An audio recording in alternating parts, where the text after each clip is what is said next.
The monarch butterfly has been a treasured creature for eons, but in the last few decades, the majority of them have disappeared. The migrating population in California has lost more than 99% of its numbers. The migrating population that ends up in Mexico is down more than 96%. Danis plexippus, or the monarch butterfly, is a beloved species that is characterized by a black body, orange wings, black veins, and white spots. They have a 2 to 4 inch wingspan, and the males have a black spot in the center of their two hind wings, which is a scent gland that attracts females. The caterpillars have black, white, and yellow stripes and antenna-like parts on both ends. Adult monarchs feed on nectar from various species, while juveniles feed almost exclusively on Asclepias. This is because milkweed contains a chemical called cardiac glycoside, which makes them toxic, preventing birds and other species from eating them. Just like milkweed, monarchs habit deserts to wetlands, temperate to tropical, although not all year round. While they primarily inhabit North and Central America, there are other secondary populations in Oceania, Hawaii, Southeast Asia, and Northern Africa. In the winter, monarchs are found in Mexico and the coast of California, and in the summer they migrate to all over the US and southern Canada. There are also non-migratory populations in Florida and other warm places they inhabit. Monarch migratory populations live 6 to 9 months because they have to migrate from the north to the south and back to the north again, whereas the summer generations only live 2 to 5 weeks. Like all other butterflies, monarchs transition from caterpillar to chrysalis to adult in a process that takes about a month. A typical female monarch lays 100 to 300 eggs in her life. These eggs can be eaten by spiders and fire ants, and the surviving caterpillars can be eaten by birds and wasps. These caterpillars can also become hosts to braconid wasps and taconid flies. By the time they reach adulthood, around 90% of them have died, and the ones that do manage to pull through can die due to abrupt drops in temperature, pesticides, predators, parasites, and starvation and other factors. One of monarch's biggest issue is actually a type of milkweed. Mexican milkweed, or Asclepias curassavica, is a milkweed native to Mexico, and even though it is a milkweed, it should not be planted outside of its native area. The problem is that because this plant is evergreen, whatever falls on the leaf stays there for a long time. This means that the spores of the protozoan Ophrys electroscura, or OE, which causes malformations in things of monarchs, will be more likely ingested by caterpillars rather than in native, deciduous species of monarchs. The Miami Zoo in South Florida has found that 91% of monarch butterflies have ingested Mexican milkweed, and 90% of these monarchs also have OE. Another issue this plant causes is that because it blooms year-round, it tells monarchs it's so summer they should not migrate. In areas that get frost is an issue because monarchs get stuck there and die of freezing.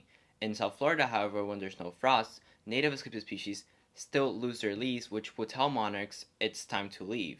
However, Mexican milkweed doesn't not do that, so now there's an abnormally large monarch population in South Florida.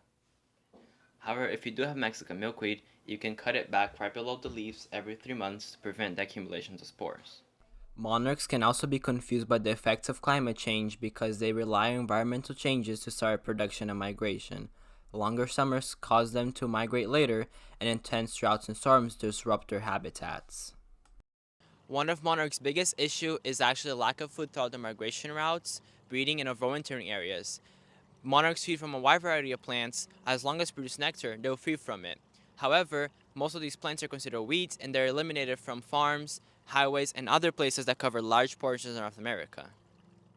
The best way to help monarchs is by planting native pollinator plants, especially Asclepias, but also goldenrod, aster, coreopsis, echinacea, and others. If people make these changes in their backyards, then food sources will multiply and we'll start to see monarchs come back. However, some ways people have tried to help monarchs was actually detrimental. For example, some people have raised small monarch populations in their backyards and enclosures in an attempt to increase the monarch population.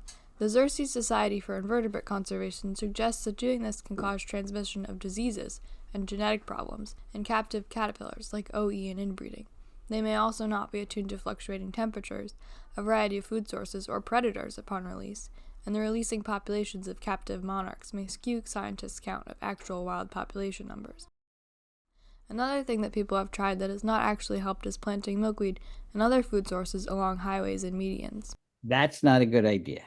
We actually measure that because the monarch has to fly across the traffic to get to that median. And when you have roads like 22 with high traffic volume, they get hit and killed. Instead of using space near roads, you can use your own backyards and local parks. Many parks in New Jersey have pollinator gardens and places for monarchs. Wait. Why is she on her phone? Like, Girl, you're supposed to be filming.